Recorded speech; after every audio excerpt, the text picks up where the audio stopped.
ఈరోజు తెలంగాణ శాసనసభ అంతా కూడా ఏకపక్షంగా ఒకే సైడు నడపడం పట్ల మా తీవ్రమైన నిరసన తెలియజేస్తూ ఈరోజు సభ నుంచి వాకౌట్ చేసి మేము బయటకు రావడం జరిగింది. ముఖ్యంగా ఈ శాసనసభ నడుస్తున్న తీరు పూర్తిగా ప్రజాస్వామ్య విలువలకు తిలోదకమిస్తూ శాసనసభ నియమ నిబంధనలను ఉల్లంఘిస్తూ ఈ సభ నడుపుతా ఉన్నారు. మొన్న బీఏసీ మీటింగ్ కు గంటన్నర సేపు ఆలస్యంగా వచ్చారు. మేమంతా పోయి కూర్చుంటే గంటన్నర దాకా బీఏసీ మీటింగ్ కు ప్రభుత్వం రాలే. బీఏసీ మీటింగ్ లో తీసుకున్న నిర్ణయాలు వేరు, ఈ రోజు శాసనసభలో బీఏసీ నిర్ణయాలని చెప్పి పెట్టింది పూర్తిగా వేరుగా పెట్టారు. బీఏసీలో 7 రోజులు అసెంబ్లీ నడుపుతామని, తర్వాత మళ్లీ బీఏసీ పెట్టి ఎన్ని రోజులు జరపాలో నిర్ణయిస్తామని బీఏసీలో నిర్ణయం జరిగింది. కానీ ఇలా బీఏసీ ఎజెండా ఏం చెప్పిన సభలో ఏం పెట్టారు, ఎన్ని రోజులు జరపాలన్నది స్పీకర్ గారి నిర్ణయానికి వదిలేసినాము అని.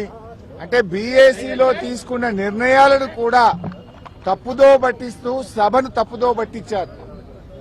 ఇక సభ నడిపే తీరైతే పూర్తి అధ్వాన్నంగా ఉంది. ప్రధాన ప్రతిపక్షానికి మాట్లాడే అవకాశమే ఇవ్వడం లేదు. మూసీ మీద చర్చ జరిగినప్పుడు మేము కొన్ని ప్రశ్నలు సంధించాం. ఏ ఒక్క ప్రశ్నకు ప్రభుత్వం సమాధానం ఇవ్వలేదు.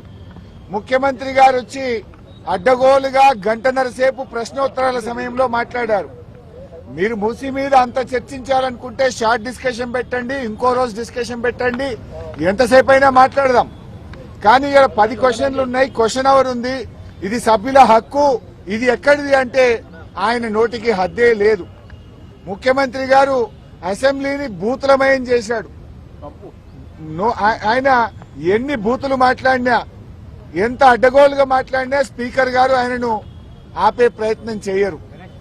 ఇలా మేము ముఖ్యమంత్రి గారు మాట్లాడిన వ్యాఖ్యల మీద మేము ప్రొటెస్ట్ చేస్తాము, మా యొక్క సూచనలు ఇస్తాము అంటే అసలు మాకు మైకే ఇవ్వడు. మాకు మైక్ ఇవ్వకుండా ఇంకొక విపక్షానికి మైక్ ఇచ్చారు, సంతోషం. మరి ప్రధాన ప్రతిపక్షానికి మైక్ ఇయ్యారా? అంటే మీరు సభ ఏంది, బీఆర్ఎస్ పార్టీకి మైక్ ఇయ్యము, బీఆర్ఎస్ పార్టీ మాట్లాడొద్దు అనే పద్ధతి ఉంటే మరి మేము సభకు ఎందుకు రావాలి? పైగా మేము పోరాడి మైక్ తీసుకుంటే మీరు ముఖ్యమంత్రిని విమర్శించొద్దు అంటాడు. ఇది ఎక్కడి పద్ధతి? అంటే ఇలా రాహుల్ గాంధీ గారు పార్లమెంట్ లో ప్రధానమంత్రిని విమర్శిస్తలేరా?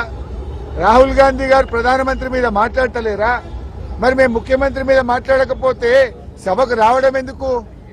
మేము ఏదైనా ప్రజా సమస్యలు, ప్రజల గురించి ప్రభుత్వాన్ని ప్రశ్నించడమే ప్రధాన ప్రతిపక్షం బాధ్యత. అసలు